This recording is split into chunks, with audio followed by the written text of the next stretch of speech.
All right, so some morning after our bad snowstorm.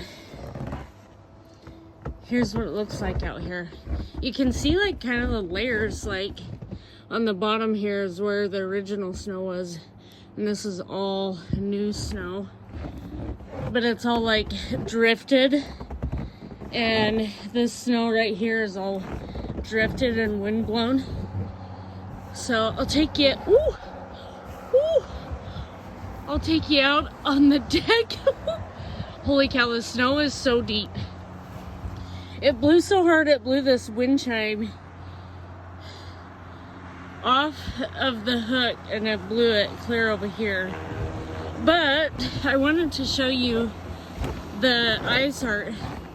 It's like we've created this interesting thing. We didn't even mean to, but it's like these little ice art snowmen, maybe something.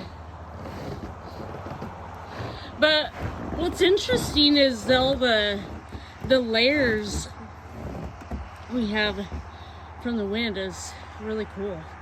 So anyway, there you go. There's the update.